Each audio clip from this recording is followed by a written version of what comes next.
Israel will be fighting Alex Pereira, someone that he's familiar with in kickboxing. How do you foresee it playing out in MMA now? It just depends on how Israel fights. If Israel tries to fight him because he's in his head, you know what I mean? And like I said before, if he's in his head and you let guys get in your head, you know, he lost to him in a close one, and then he got clipped on the second one because he let him get in his head. He was in his head. You can see he was in his head. So if Israel lets him get in his head this time around, that's interesting. You know, Israel's got to check himself, and he's got to fight MMA. We all know Alex Pereira sucks on the ground. We all know even Israel could probably fucking put him away on the ground. This kid's dangerous as hell on the feet. So it all depends on how Israel, what his headspace is and how he fights it. Well, it definitely favors Izzy more. He's been here longer. He's had all these 5-round championship fights with the best in our sport. So it's definitely different. He definitely has the experience in that regard. He's altered his kickboxing style more for MMA. Alex still has sort of a kickboxing sort of base, if you will, his stance. You know, not to say that it's not to say that it's a detriment to him, but it can be exploited as far as MMA goes. So I think the advantage lies with Israel in that regard. The power lies with Alex for sure. They're both the same size, you know. So Alex is definitely I think Alex is denser. Is definitely going to be a denser opponent, so he's probably a little bit heavier. But yeah, that's definitely going to be an exciting fight. Well, given the fact that I would be very surprised if either one of them goes for a takedown. I think that would be shocking to everyone.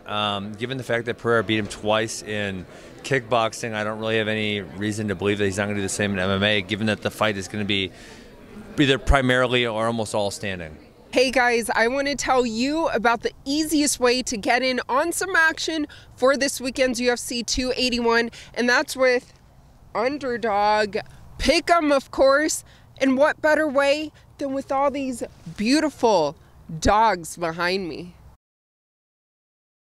Just pick higher or lower on your favorite or least favorite fighter stats, and you can win up to 20 times your money in a single night.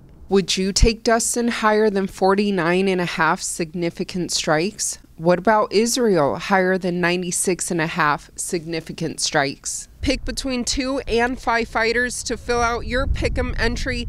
Get every pick right, even with some of these dogs, and you can win some cold, hard cash. Click the link in my description and use code Helen to get your first deposit doubled up to $100 by Underdog. I have to go because I have to figure out which dog I'm gonna pick up. I've rewatched their fights, their first fight and their second fight, and it really comes down to momentum. When you get these guys at too high levels where they just strike, it's gonna come down to who is it that's the aggressor more likely is gonna win. Because if you go watch their kickboxing fights, I watched the first one and Alex beat him. I watched the second one, and Israel was actually fucking peeping up. He was beating him up. Had a 10 count on him. I don't know if a lot of you guys watch it. And when I saw that second fight, I'm just like, okay, Israel's able to make those adjustments, but it's because he was more the aggressor that second fight. In that first fight, it was all Alex. Whoever's able to control that aggression is more likely going to win. And I don't, you know, I like Alex, and you know, even Israel, man. Even though I talk a lot of shit about Israel, you know, he's a champion for a reason. But it comes down to that fine little T. Who is going to be the aggressor is more likely the guy that's going to win. I mean, I'm a fan of Adesanya. Pereira's kind of coming out of nowhere, really, even though I know they have history. But he's been quiet. He hasn't put a damper on who he is as a fighter. He looks like he's here to compete, and he's here to grab a hold of, you know, greatness, and he's not trying to mess it up with any words. I mean, I think it's an amazing fight. I really don't know. I'm kind of rooting for the guy who got beat by the guy, because Adesanya has been nothing but great. And I hate to say, when people say that, you know, I wish you nothing but I hate that sometimes, and I just did it. You know, I wish you greatness. That's what people should say. Instead of saying I wish you nothing, but you should just say I wish you success. I wish you greatness. I wish you happiness. It's not a kickboxing fight now. It's an MMA fight. Things are very different. The timing is different. The distance control is different, and they're allowed to do different things now. And I think I don't know Pereira, but I know Israel Adesanya is a very smart guy, very clever athlete.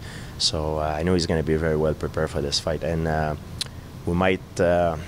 I mean, I don't know. It's not that I have inside information, but we might see one of them go for a takedown. That would be kind of funny, you know. Not funny, but it's allowed. You know what I mean? So maybe one of them will have the audacity to trying to take his opponent by surprise, maybe outside of his comfort zone.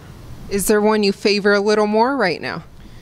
I think Adesanya will get it. You know, I'm biased. I'm friend with Israel Adesanya. Yeah, you saw him not long ago, right? How was that? Yeah, we had a good time. He came into Toronto. We spent some time with him and his team. He's surrounded by very good people that will help him keep his head in the game and his head straight, you know. And this is important for an athlete. You know, if you always have yes men around you and you're not surrounded by good people, your career can have a very negative effect.